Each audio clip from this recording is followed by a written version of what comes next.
la vie éternelle, une fois sauvé, toujours sauvé. Il est écrit dans Romains 5 du verset 1 qui dit « Par conséquent, étant justifiés par la foi, nous avons la paix avec Dieu par le moyen de notre Seigneur Jésus-Christ. » Premièrement, il est dit « Par conséquent, étant justifiés par la foi ». Donc il n'est pas dit par conséquent étant justifié de par la loi. Non, parce que la loi, ce sont les œuvres de la loi. Et donc il est déjà dit dans la Bible, car personne ne sera justifié devant lui par les œuvres de la loi, car c'est par la loi que vient la connaissance du péché.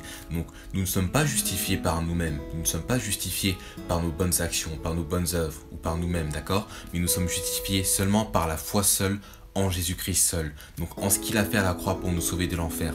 Donc qu'il a été mort pour tous nos péchés, qu'il a été enseveli et ressuscité. Et que donc il est dit dans Jean 6,47 que celui qui croit en lui a la vie éternelle. Donc que Jésus dit, celui qui croit en moi a la vie éternelle.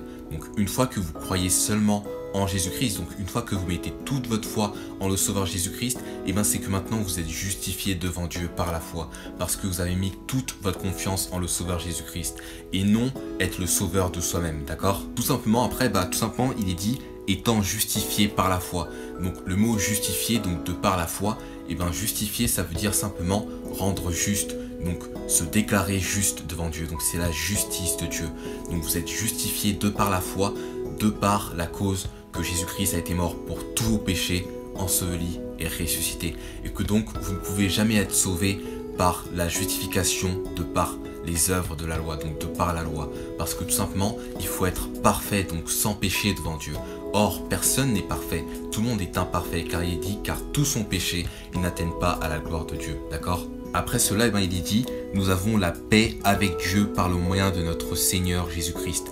Donc une fois sauvé, donc une fois que vous mettez toute votre confiance en le Sauveur Jésus-Christ pour être sauvé de l'enfer, et non être le sauveur de vous-même ou en vos bonnes œuvres ou en vos bonnes actions, c'est que maintenant vous avez une paix éternelle avec Dieu.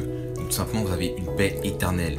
Donc tout simplement, si vous avez une paix maintenant qui est éternelle avec Dieu, donc si vous êtes maintenant en règle avec Dieu concernant le salut, que donc vous avez maintenant la vie éternelle et que donc vous êtes un enfant de Dieu, est-ce que maintenant Dieu pourra vous dire maintenant je ne suis plus en paix avec toi? Non, tout simplement vous avez maintenant le salut éternel, la vie éternelle.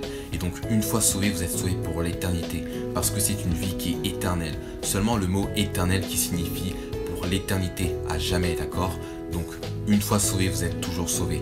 Et gloire à Dieu, gloire à l'évangile. Et donc si vous n'êtes pas sûr à 100% d'aller au paradis, je vous conseille de voir la vidéo en lien YouTube afin que vous puissiez savoir que vous avez la vie éternelle. Donc une fois sauvé, toujours sauvé en Jésus-Christ, notre Sauveur. Que Dieu vous bénisse, bonne journée. Amen.